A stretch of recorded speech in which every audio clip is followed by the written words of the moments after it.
Hello दोस्तों, कैसे हैं आप सब। आशा करता हूं कि आप सब अच्छे और बेहतर होंगे। मैं राहुल गुप्ता आप सभी का स्वागत करता हूं राधा कृष्ण एकेडमी के मंच पर। जैसा कि आप सभी जानते हैं कि अब कॉन्टिन्यूटी में बहुत सारे एग्जाम चल रहे हैं, ठीक है ना।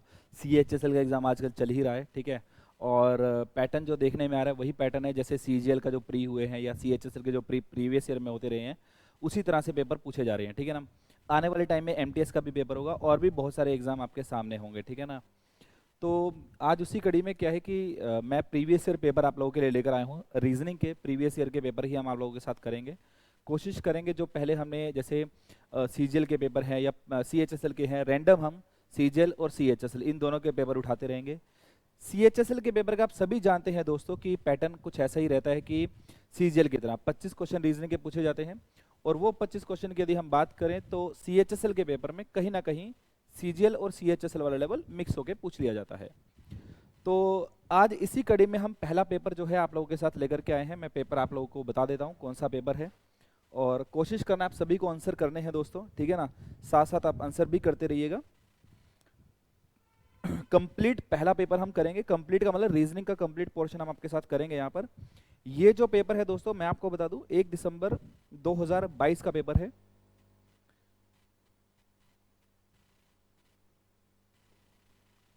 Reasoning previous year paper.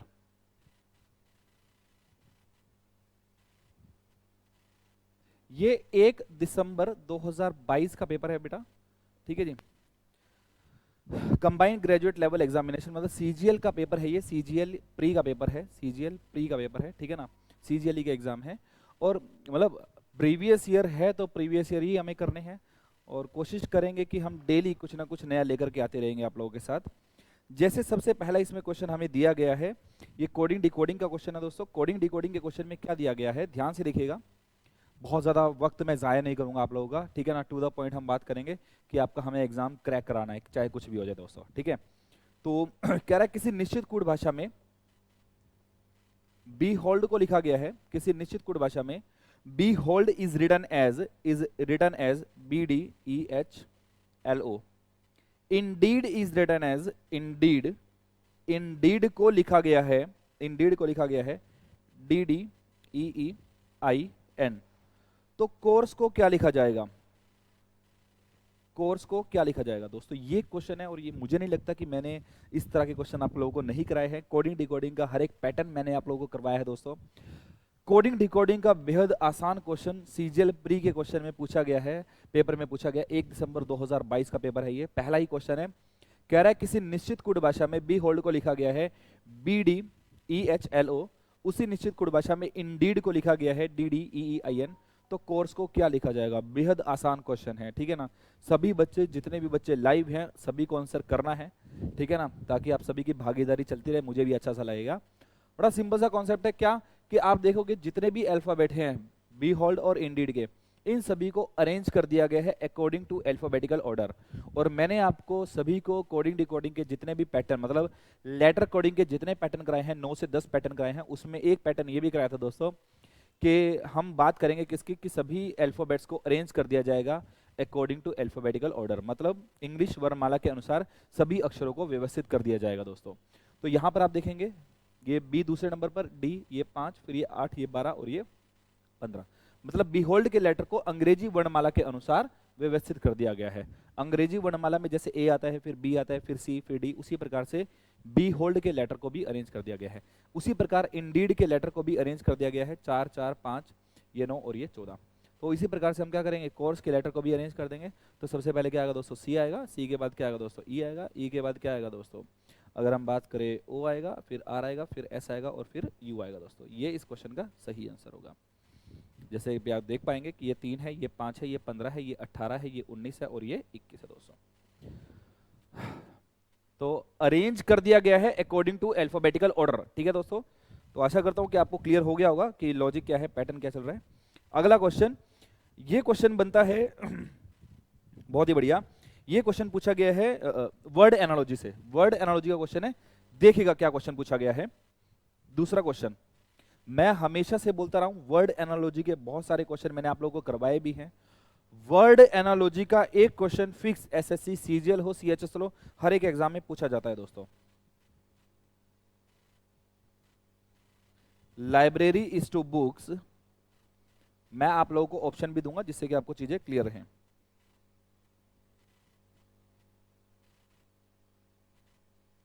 तो म्यूजियम को क्या लिखा जाएगा, ध्यान से देखिएगा दोस्तों, आप लोगों को ऑप्शन दिए गए हैं। ऑप्शन क्या दिए गए हैं, सबसे पहला ऑप्शन दिया गया बिल्डिंग, आर्टिफैक्ट्स, पीपल और गैलरी। तो ये आपको चार, मतलब ये वर्ड एनालॉजी का क्वेश्चन है, मुझे नहीं लगता कि इससे इजी क्वेश्चन और कोई हो सकता है। वर्ड एनालॉजी मैं आपको बहुत अच्छे से करवा चुका हूँ क्लास में, ठीक है ना, हम लोगों ने लाइव भी किया होगा जरूर, और मैं क्लासेस में भी बहुत अच्छे लेवल का हर एक टाइप मैंने करवाया दोस्तों। तो लाइब्रेरी के अंदर क्या होती है दोस्तों, किताबें रखी जाती है, ये इक्वालिटी का सिंबल है। इक्वल के लेफ्ट हैंड साइड पे जो रिलेशन है दोस्तों, राइट हैंड साइड पे भी वही रिलेशन होना चाहिए। तो लाइब्रेरी के अंदर किताबें रखी जाती है, लाइब्रेरी के अंदर किताबें। म्यूजियम के अंदर क्या रखा जाता है, प्राचीन काल की जो वस्तुएं रहती है, आर्टिफैक्ट जिनको हम बोलते हैं, ठीक है ना, आर्टिफैक्ट्स। तो म्यूजियम के अंदर आर्टिफैक्ट्स को रखा जाता है दोस्तों, ठीक है ना, म्यूजियम के अंदर आर्टिफैक्ट्स को रखा जाता है। ये क्वेश्चन है और ये आपके पेपर में पूछा गया। वर्ड एनालॉजी जैसे कंट्री कैपिटल, ठीक है ना, स्टेट और वहां की कैपिटल, कंट्री और वहां की करेंसी, ये सब आपको पढ़ने हैं दोस्तों। फोबियाज हो गए, रूट वर्ड्स हो गए, कोई भी टॉपिक और उसकी स्टडी क्या कहलाती है, कोई भी मेजरमेंट है उसके यूनिट क्या है, कोई भी मेजरमेंट है उसके इंस्ट्रूमेंट क्या है, ये सब टाइप में आपको करवा चुका हूँ।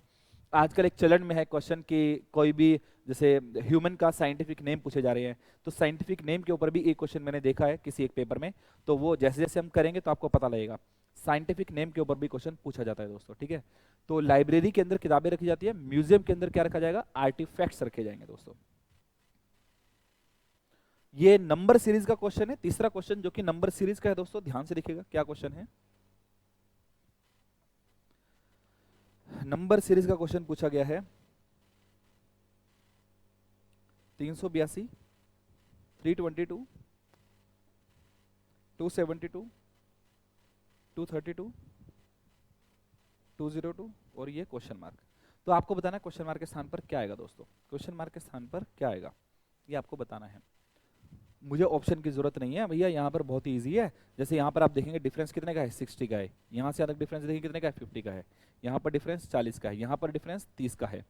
तो भैया 60, 50, 40, 30, आगे किसका डिफरेंस आएगा, यहाँ से यहाँ तक 20 का डिफरेंस आएगा। तो 202 में से 20 घटाएंगे तो हमारा आंसर कितना आ जाएगा, 182 आ जाएगा दोस्तों, 182। मतलब डिफरेंस चलता जा रहा है, मतलब कम कम होता जा रहा है डिफरेंस, 60 फिर 50 का डिफरेंस, फिर 40 का, फिर 30 का और फिर 20 का डिफरेंस है दोस्तों। तो इसका सही आंसर क्या होगा, 182 होगा। नॉन वर्बल अभी नहीं करवाऊंगा, नॉन वर्बल का इकट्ठे मैं आप लोगों के साथ एक लेक्चर लूंगा, मतलब उसमें कोशिश करूंगा आपको पीडीएफ या स्क्रीन के माध्यम से, स्लाइड्स के माध्यम से आपको टॉपिक करवा पाऊं मैं। तो जितने भी नॉन वर्बल के क्वेश्चन है बहुत इजी हैं, टफ नहीं है। Mirror image, water image, paper cutting, paper folding, यही सब क्वेश्चन पूछे गए, या फिर एम्बेडेड फिगर का। तो मैं कोशिश करूंगा किसी भी एक दिन, हो सकता है कोई भी एक दिन होगा, वो मुझे नहीं मालूम कौन सा दिन होगा, उसमें मैं आपको नॉन वर्बल कंप्लीट करवा दूंगा। 2-3 घंटे की क्लास ले लेंगे, कंप्लीट कर लेंगे, ठीक है दोस्तों। तो अभी के लिए एक नया क्वेश्चन, मैथमेटिकल ऑपरेशन का क्वेश्चन है, बहुत ही इजी है, बहुत ही इजी रीजनिंग पूछी गई है। CHS के जो पेपर आ रहे हैं इनमें भी, और जो CGL के पेपर हुए थे उनमें भी, ठीक है ना। आने वाले टाइम में भी जो CGL होगा, रीजनिंग बहुत इजी आती है, ठीक है ना, बस आपको करने की आवश्यकता है। मैं कोशिश करूंगा आप लोगों को इसके ऑप्शन भी दूं ताकि आपको चीजें क्लियर रहें कि इसका आंसर क्या होगा दोस्तों। ये मैथमेटिकल ऑपरेशन का क्वेश्चन है दोस्तों।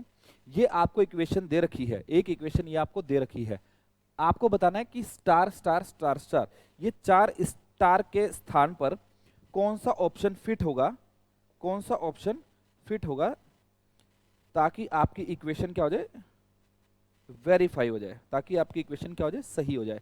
मतलब पहला, दूसरा, तीसरा और ये चौथा, 4 ऑप्शन आपको दे रखे हैं दोस्तों। बेहद आसान और बहुत सिंपल क्वेश्चन है दोस्तों।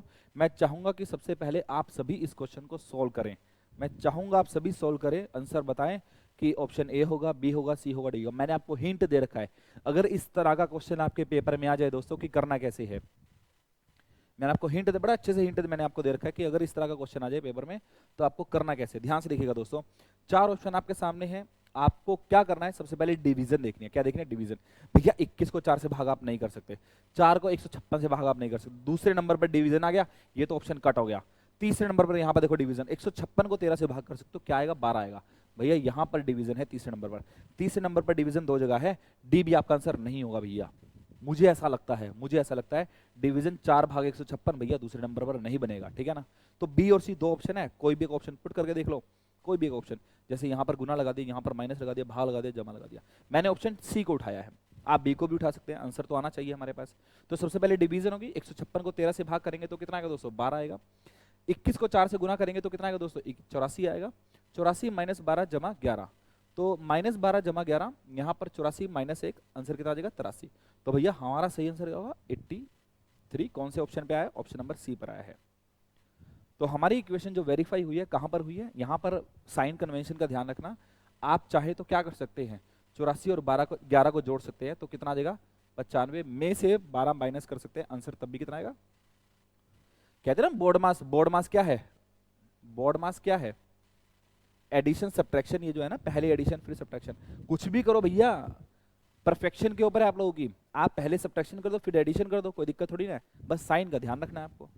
जैसे मैंने क्या किया, मैंने माइनस 12 जमा 11 कर दिया, तो माइनस इन दोनों का रिजल्ट कितना आएगा माइनस 1 आएगा, और उधर क्या था 84 था, अब 84 में से 1 घटाएंगे आंसर कितना आ जाएगा 83 आ जाएगा। साइन कन्वेंशन का ध्यान आपको रखना है दोस्तों। आशा करता हूं कि आपको यहां तक की चीजें बड़े अच्छे से क्लियर हो रही होंगी दोस्तों, ठीक है ना। आगे बढ़ते हैं, नया क्वेश्चन लेकर के आते हैं आप लोगों के सामने, बहुत बढ़िया लेटर सीरीज का क्वेश्चन है दोस्तों, किसका लेटर सीरीज का क्वेश्चन है।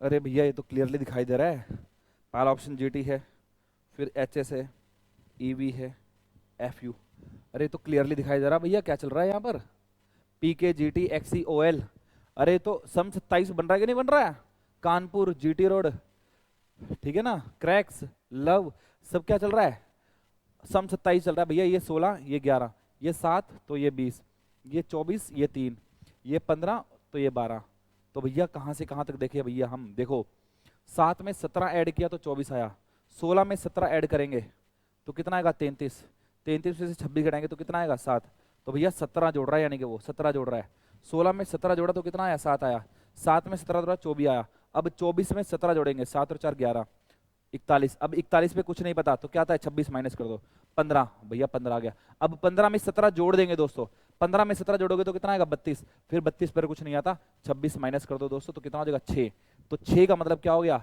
एफ, और 6 का अपोजिट क्या हो जाएगा एफ का अपोजिट क्या हो जाएगा यू, तो हमारा सही आंसर आ गया फन एफ यू।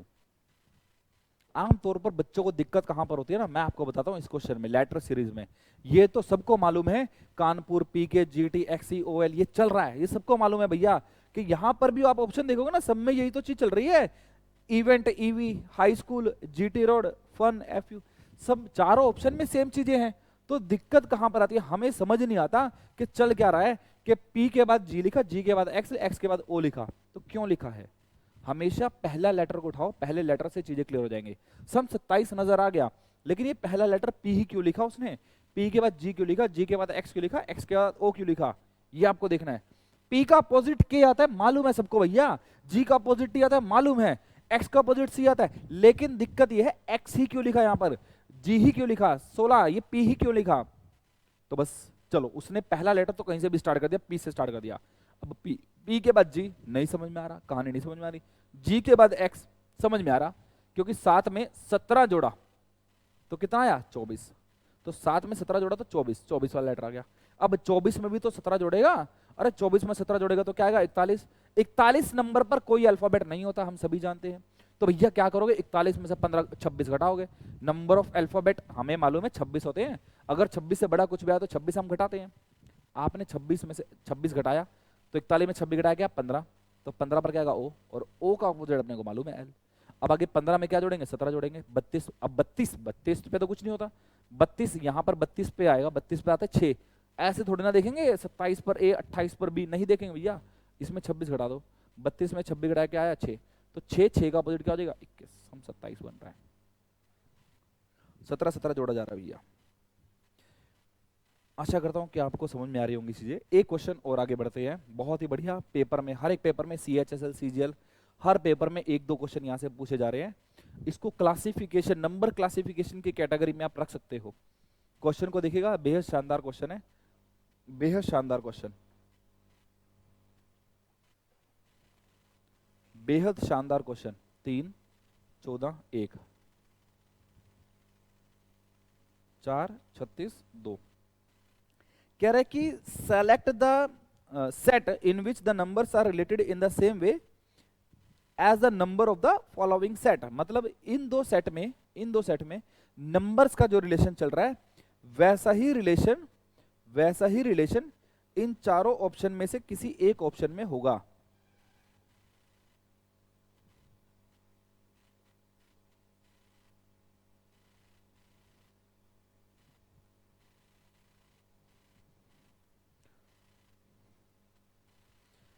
अब ये आपको देखना भैया किस में होगा, ये आपको देखना भैया। पहले तो रिलेशन देखो, बहुत ही बढ़िया बेहतरीन क्वेश्चन। समझ में आया कि नहीं आया क्वेश्चन? मैं आपको बता दूं, इसमें एक नोट भी लिखा होता है, मतलब एक नोट लिखा होता है यहाँ पर। नोट भी आपको बताऊंगा क्या नोट होता है। सबसे पहले ध्यान से देखो जरा, कह रहा है कि जिस प्रकार से ये दो सेट हैं उसी प्रकार से एक तीसरा सेट आपको ढूंढना है इन चारों ऑप्शन में से। अब ये जो दो सेट है इनमें 3, 14 और 1 का कोई ना कोई रिलेशन है, इनमें 4, 36 और 2 का कोई ना कोई रिलेशन है। मैंने बोला 3, 14 और 1 का कोई रिलेशन, आपस में रिलेशन आपको ढूंढना है। 4, 36 और 2 का रिलेशन है, वो रिलेशन आपको ढूंढना है। मैंने इसको 14 बोला, मैंने इसको 36 बोला, बस नोट में यही बात लिखी होती है। नोट में लिखा होता है कि 14 को 14 ही पढ़ना है, 14 ही पढ़ना है। मतलब आप 14 को 1 और 4 नहीं पढ़ सकते, उनके ऊपर अलग से इंडिविजुअल डिजिट के ऊपर ऑपरेशन नहीं लगा सकते। 36 को 36 तरीके से ही 36 ही देखना है, इंडिविजुअल डिजिट करके आप इनके ऊपर ऑपरेशन नहीं लगा सकते कि 36 का 3 अलग कर दिया, 6 अलग कर दिया, कुछ बना दो भैया, कुछ भी नहीं बनेगा। लॉजिकल आंसर ढूंढना है। तो क्या लॉजिक लगा है? बहुत ही बढ़िया, किसी का आंसर आना चाहिए, किसी ना किसी बच्चे का। बहुत बढ़िया, आएगा किसी ना किसी का तो आंसर। देखो तो लॉजिक क्या है, मैं आपको बता दूं। जमा घटा गुना भाग, इसके अलावा स्क्वेयर और क्यूब। जमा घटा गुना भाग, या तो जमा करेगा या घटा करेगा या गुना या फिर भाग। इसके अलावा क्या करेगा? स्क्वायर करेगा या फिर क्यूब। अरे भैया इसके अलावा कुछ नहीं होने वाला, इसके अलावा कुछ नहीं होने वाला। क्या करेगा? या तो जमा करेगा या घटा या गुना या भाग, या फिर दो नंबरों का स्क्वायर या दो नंबरों का क्यूब, इसके अलावा कुछ नहीं। यहां पर क्या किया? क्यूब किया है। क्या क्यूब कैसे किया? 3 का क्यूब और ये 1 का क्यूब। 3 का क्यूब क्या होता है भैया? 27, और 1 का क्यूब क्या होता है? 1। इन दोनों को जोड़ दिया और 2 से भाग कर दिया। 28 को 2 से भाग कर दिया तो कितना आया? 14। उस 14 को सेंटर में लिख दिया, उस 14 को बीच में लिख दिया। जैसे ये 4 है तो 4 का क्यूब क्या होगा भैया? 64। ये क्या 2 है और 2 का क्यूब क्या होगा? 8। तो 64 जमा 8 करेंगे तो कितना आएगा? 72, और उसका बटे 2 कर दिया तो 72 बटे 2 करेंगे तो बेटा आंसर कितना आएगा? 36 आएगा। कितना आएगा? 36, बीच में लिख दिया। तो वही आंसर हमें कहां पर दिखाई दे रहा है? ऑप्शन नंबर डी में भी दिखाई दे रहा है। ऑप्शन नंबर डी क्या है? 8 का क्यूब 512, फिर ये 2 का क्यूब 8, तो 520 का आधा करेंगे तो आंसर हमारा कितना आएगा? 260 आएगा दोस्तों।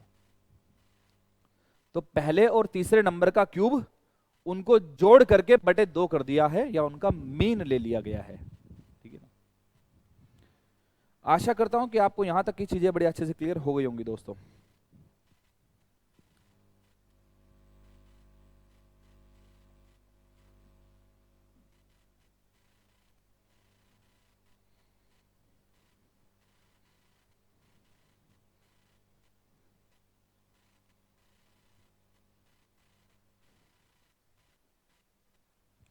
मैथमेटिकल ऑपरेशन का एक और क्वेश्चन है दोस्तों, देखिएगा क्या क्वेश्चन पूछा गया है।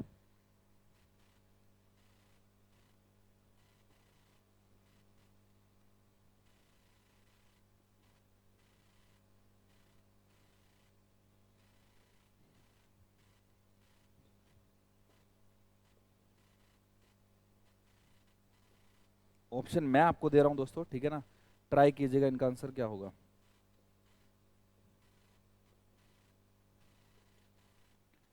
बताइए दोस्तों इस क्वेश्चन का आंसर, सही आंसर क्या होगा? फिर से कोशिश करना भैया, डिवीजन को पकड़ना है। अब देखो ये डिवीजन ये रहा, कहीं और डिवीजन नहीं है, दूसरे तीसरे में डिवीजन नहीं है, चलो ठीक है। चौथे में डिवीजन ये रहा, 12/24 करेंगे, बटे 2 हो गया। अरे क्या हो गया, बटे 2, अरे भैया चलो यहाँ पर नहीं आएगा, यहाँ पर आएगा, 24/4, खैर नहीं बन रही बात। तो 24 को 4 से भाग करें 6 आ जाएगा, ठीक है चलो यही पुट करके देख लेते हैं। तो भैया ये हो गया 12 जमा 24/4 गुना 2 इज इक्वल टू 60 आना चाहिए। तो भैया ये कितना हो गया, 6, 6 गुना 2 और ये 12 जमा, तो भैया 12 और 12 ये तो 24 होता है, ये तो 24 होता है। तो भैया ये 60 के बराबर नहीं आया, तो इसका मतलब ऑप्शन डी हमारा सही आंसर नहीं होगा। ऑप्शन ए को पुट, कहीं ना कहीं तो आंसर आएगा, ऑप्शन ए को पुट करो। भैया ये जमा हो गया, ये गुना हो गया, ये भाग हो गया और ये इक्वालिटी, ठीक है ना, ये क्या हो गया, इक्वालिटी। तो भैया यहाँ पर आपने 4 को 2 से भाग किया, कितना आ गया, 2 आ गया। 24 गुना 2 और 12 जमा, तो 24 दूनी 48 और 12 कितना आ गया, 60 आ गया दोस्तों। तो हमारा सही आंसर कहाँ से आ रहा है, ऑप्शन नंबर ए से आ रहा है दोस्तों। हमारा सही आंसर कहाँ से आ रहा है, ऑप्शन नंबर ए से आ रहा है। ये मैंने आप लोगों को मैथमेटिकल ऑपरेशन बहुत ज्यादा अच्छे तरीके से करा रखा है क्लास में। इसके 2 क्वेश्चन, ये दूसरा क्वेश्चन है देखा जाए तो पेपर के अंदर दूसरा क्वेश्चन, और अच्छे तरीके से पूछा जा रहा है। तो आप लोगों को प्रैक्टिस ज्यादा से ज्यादा करनी है इस टॉपिक की, ठीक है ना, मैथमेटिकल ऑपरेशन, दिक्कत नहीं आनी चाहिए।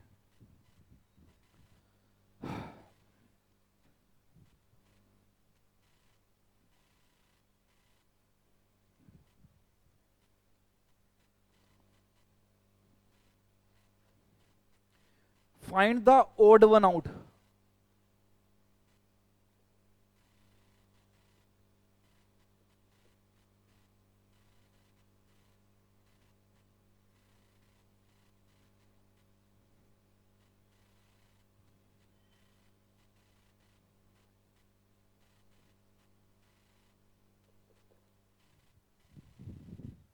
इस क्वेश्चन का सही आंसर क्या होगा दोस्तों, इस क्वेश्चन का सही आंसर क्या होगा दोस्तों, ये आपको बताना है। Find the odd one out का मतलब, मतलब भिन्न छांटिए, विषम छांटिए। क्या विषम, विषम का मतलब क्या होता है बेटा, जिसकी प्रॉपर्टीज विषम हो, जिसकी परिस्थितियां अलग हो बाकी तीनों ऑप्शन से। एक ऐसा ऑप्शन हमें छांटना है दोस्तों। ऑप्शन लिखो, मतलब इनकी पोजीशन लिख दो। अगर आपको ये क्वेश्चन सॉल्व करना है तो आप इनकी पहले तो पोजीशन लिखेगा, आपका काम आसान हो जाएगा। 10, 11, 12, 16, 17, 18, 6, 7, 8 इसमें अलग है, 21, 22, 23, ठीक है ना। तो आंसर क्या होगा, ऑप्शन नंबर सी होगा दोस्तों। बताने की जरूरत नहीं है, दिखाई दे रहा है, ठीक है ना।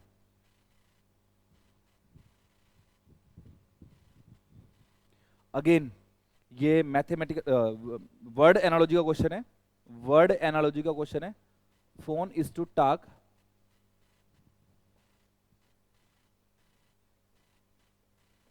Television is to what. अब आपको ऑप्शन बड़े क्लॉज दिए होते हैं, यहां पर बच्चे पता नहीं क्या क्या सोचते हैं।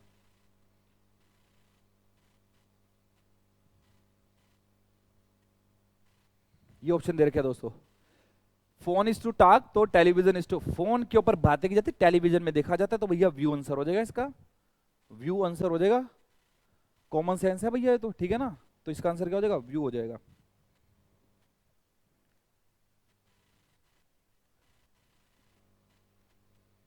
अगला क्वेश्चन है डाइस। डाइस भी मैंने आपको करवा रखा है दोस्तों, डाइस भी करवा रखा है। तो डाइस का क्वेश्चन देखिएगा किस प्रकार से पूछा जाएगा, देखिएगा।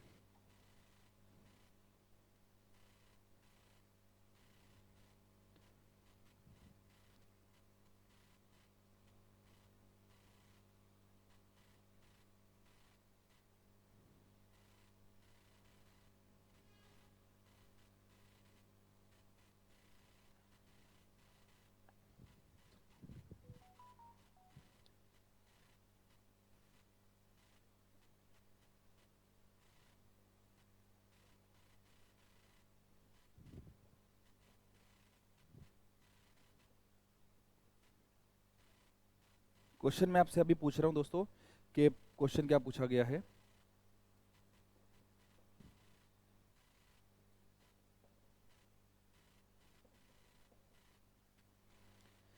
कह रहे कि none of the above, only A and B,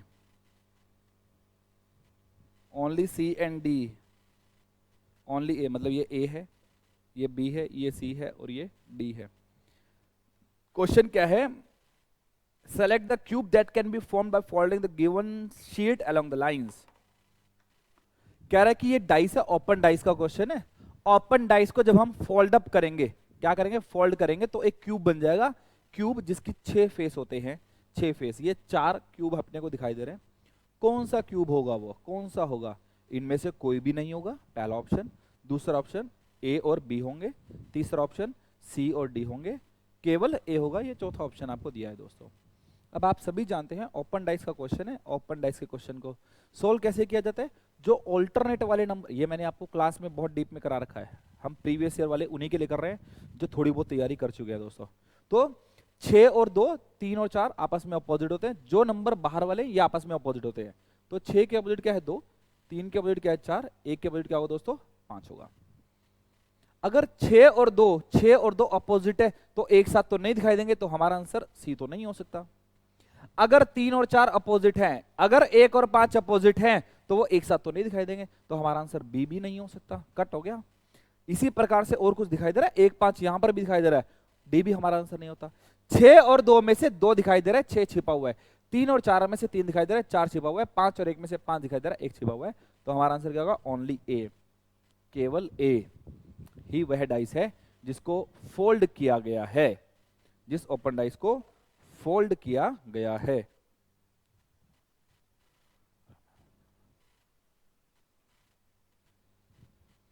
क्या आपको यहां तक की चीजें क्लियर हैं दोस्तों? किसी प्रकार का कोई भी डाउट है तो आप मुझसे पूछ सकते हैं किसी भी समय, ठीक है। ये सब क्वेश्चन आपसे पूछे जा रहे हैं दोस्तों। उसके बाद मिरर इमेज का क्वेश्चन है, बहुत आसान है, ये मैं बनवाऊंगा नहीं, ये जब हम करेंगे क्लास में तब आपसे समझेंगे, सीखेंगे चीजों को। कोडिंग डिकोडिंग का नंबर कोडिंग का क्वेश्चन पूछा गया है। नंबर कोडिंग का क्वेश्चन कैसे है, ध्यान से देखिएगा दोस्तों।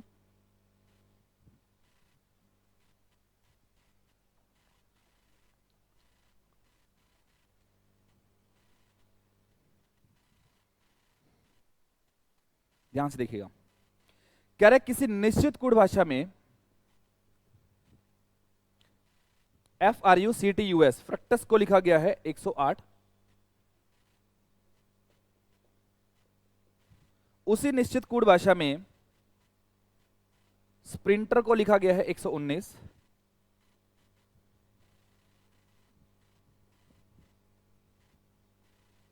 मैस्कुलाइन को क्या लिखा जाएगा, आपको ऑप्शन दिए जाएंगे।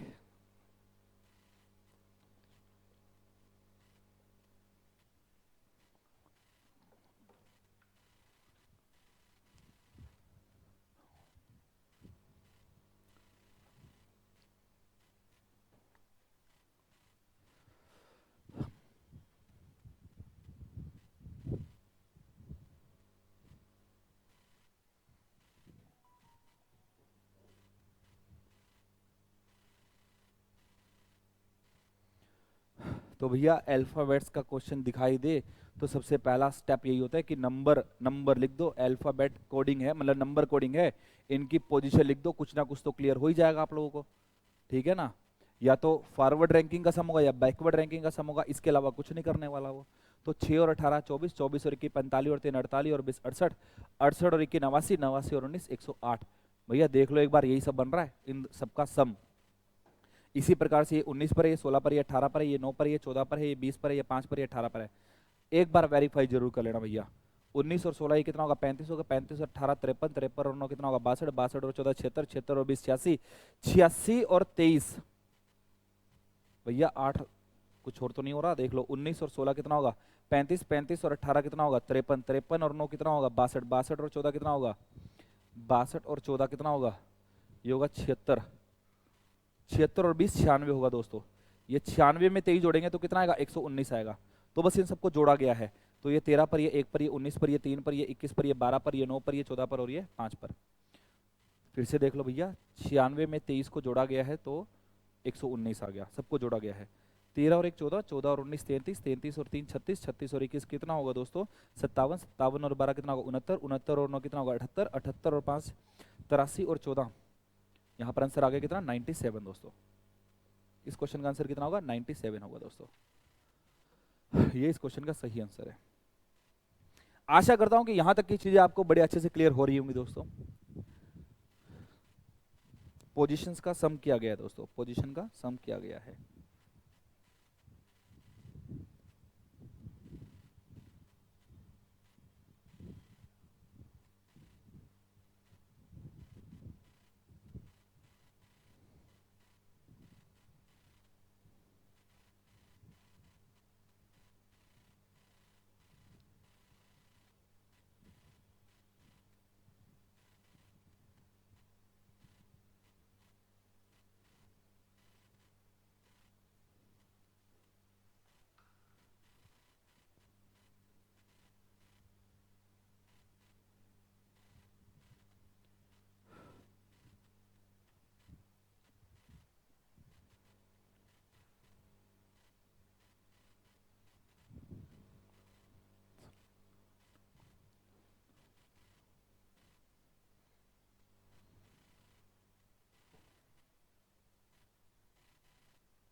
आगे बढ़ते हैं दोस्तों। ये बढ़िया क्वेश्चन है, मतलब आप सभी जानते हैं कि इस तरह का एक क्वेश्चन जरूर पूछ लिया जाता है पेपर में। ये है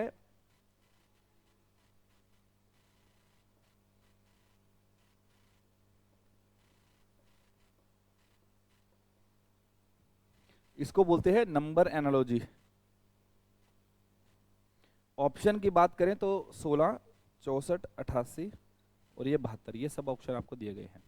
अरे क्लियरली दिखाई दे रहा है, ये है भैया 18 का स्क्वायर, ये है भैया 24 का स्क्वायर। 24 की 25 में से एक घटाया तो 24 का स्क्वायर, 19 में से एक घटाया 18 का स्क्वायर, तो 9 में से एक घटाएंगे तो भैया किसका 8 का स्क्वायर, और 8 का स्क्वायर होता है 64। ये हमारा आंसर आ गया। इसको बोलते हैं नंबर एनालॉजी, और ये हमने बहुत अच्छे से कर रखी है क्लास में दोस्तों।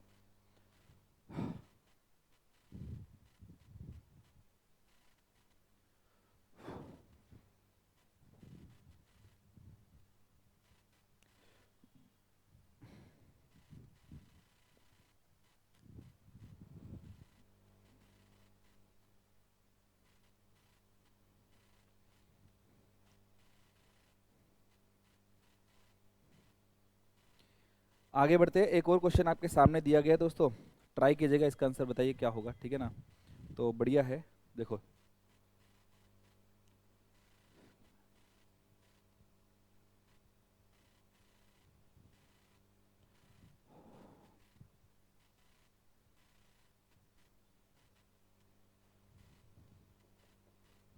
ए हैश बी का मतलब है A is sister of B, A B की बहन है। A at the rate B का मतलब है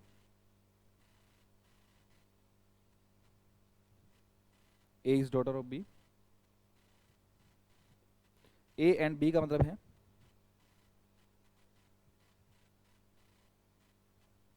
A is husband of B. A percent B का मतलब है A is father of B. तो आपको ये रिलेशन दे रखा है दोस्तों, A percent B and C has D at the rate E. How B related to E, B किस प्रकार ई से संबंधित है, ये क्वेश्चन बनता है दोस्तों। बी किस प्रकार ई से संबंधित है, जल्दी से बताइएगा आप सभी, बी किस प्रकार ई से संबंधित है दोस्तों। बी किस प्रकार ई से संबंधित है, तो फैमिली ट्री बनाएंगे इसका भैया। ए परसेंट बी का मतलब क्या है, A is father of B, A is father of B. B and C का मतलब क्या है, बी एंड सी, तो बी एंड सी का मतलब बी इज हस्बैंड ऑफ सी, सी कौन होगी पत्नी। सी हैज डी का मतलब क्या है, C is sister of D. D at the rate E, D is daughter of E. ये क्वेश्चन है, how B related to E, B related to, B किस प्रकार ई से संबंधित है। तो ई की बेटी और बेटी का हस्बैंड, बेटी का हस्बैंड कौन होता है, दामाद, हिंदी में बोलते हैं दामाद या फिर सन इन लॉ, या तो दामाद या फिर सन इन लॉ। बी के बारे में बताना है कि बी जो है ई से किस प्रकार संबंधित है, ई की बेटी, और बेटी का हस्बैंड कौन होगा, दामाद या फिर सन इन लॉ। ये इस क्वेश्चन का सही आंसर होगा दोस्तों।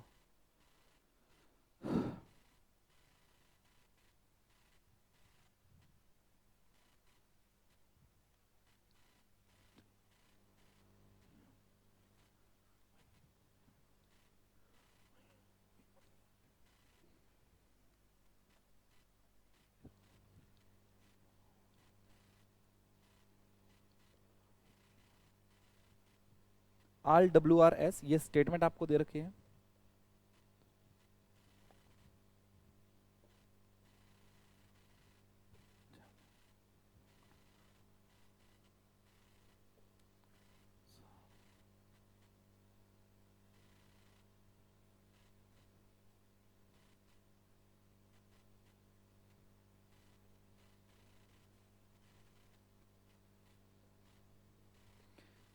बेहद आसान क्वेश्चन है दोस्तों। ये साइलॉक्स का क्वेश्चन है कि आपसे पूछा गया है कौन सा निष्कर्ष अनुसरण करता है दोस्तों, कौन सा निष्कर्ष अनुसरण करता है। तो पहला कथन पॉजिटिव है, दूसरा नेगेटिव है। एस और डब्ल्यू के बीच में है, एस और डब्ल्यू के बीच में कोई भी निष्कर्ष निकालना होगा तो पहले स्टेटमेंट से निकालेंगे। पहला स्टेटमेंट पॉजिटिव, कंक्लूजन भी पॉजिटिव। यहाँ पर ये दोनों वैल्यू कितनी है, 50 और 50। यहाँ पर डब्ल्यू और एस की वैल्यू कितनी है, 100 और 50 है। तो भैया 100 को 50 बोल सकते हैं, 50 को 50 बोल सकते हैं, इसका मतलब पहला निष्कर्ष अनुसरण करता है। दूसरा है all S R D, S और डी के बीच में, एस पहले वाले में, डी दूसरे वाले में। पॉजिटिव नेगेटिव को जोड़ेंगे तो नया कथन क्या बनेगा, नेगेटिव। ये है पॉजिटिव, देखते ही गलत हो गया। तीसरा है no W is D, W और डी के बीच में कोई भी निष्कर्ष निकाला होगा तो दूसरे से निकालेंगे, दूसरे वाला क्या है, नेगेटिव है। तीसरा कंक्लूजन क्या है, नेगेटिव है। तो पहला रूल वेरीफाई, दूसरा रूल वैल्यू वेरीफाई होनी चाहिए। डी और डब्ल्यू दोनों वैल्यू 100 100 है, यहां पर दोनों वैल्यू 100 100 है। 100 को 100 बोल सकते हैं, 100 को 100 बोल सकते हैं, इसका मतलब तीसरा भी अनुसरण करता है। तो इसका सही आंसर क्या होगा, only first and third follows, केवल पहला और तीसरा निष्कर्ष अनुसरण करता है। ये इस क्वेश्चन का सही आंसर होगा दोस्तों। आशा करता हूं कि आपको यहां तक की चीजें बड़े अच्छे से क्लियर हो गई होंगी दोस्तों। अब जो बचे हैं 5-4 क्वेश्चन, वो सभी क्वेश्चन जो हैं आपके एनालॉजी के, नॉन वर्बल के हैं। नॉन वर्बल के क्वेश्चन हम तभी करेंगे, एक प्रॉपर एक स्लाइड बना लूंगा तो वो उसमें प्रीवियस ईयर के क्वेश्चन करेंगे हम सारे के सारे, ठीक है दोस्तों। क्योंकि उनको यहाँ पर ड्रॉ करना कॉम्प्लिकेटेड रहता है, थोड़ा सा कॉम्प्लिकेटेड रहता है। तो वो हम आपके साथ तभी करेंगे जब हम आपके साथ कोई ना कोई एक स्लाइड बना लेंगे जिसमें नॉन वर्बल के लगभग हम सारे के सारे चैप्टर उठा लेंगे, लगभग 6-7 चैप्टर, ठीक है ना। हाँ, काउंटिंग ऑफ फिगर वो अलग करना है, काउंटिंग ऑफ फिगर का कोई क्वेश्चन था नहीं इसमें। अगर कोई आता है, जैसे डाइस का आया नॉन वर्बल, तो हमने डाइस उठा लिया, ठीक है ना। कि जो ड्रॉ कर सकते हैं उनको हम ड्रॉ करेंगे। जैसे पेपर कटिंग या पेपर फोल्डिंग है, उनमें बहुत बारीकी से वाले क्वेश्चन होते हैं, उनकी हम स्लाइड्स में के थ्रू करेंगे दोस्तों, ठीक है। आशा करता हूं कि आपको यहाँ तक की चीज़ें बड़ी अच्छे से क्लियर हो गई होंगी। प्रीवियस ईयर जरूर कीजिएगा, जो बच्चे तैयारी करें, जो बच्चे एग्जाम दे रहे हैं, एमटीएस का एग्जाम देंगे, उनको प्रीवियस ईयर जरूर करें दोस्तों, ताकि आपके जो सिलेक्शन है वो कंटिन्यू रहे, ठीक है दोस्तों। तो आशा करता हूँ कि आपको अच्छा लगा होगा सेशन, ठीक है। और अच्छा लगा है तो वीडियो को लाइक जरूर करना, शेयर जरूर करना, चैनल को सब्सक्राइब करना ना भूलें दोस्तों। Thank you very much.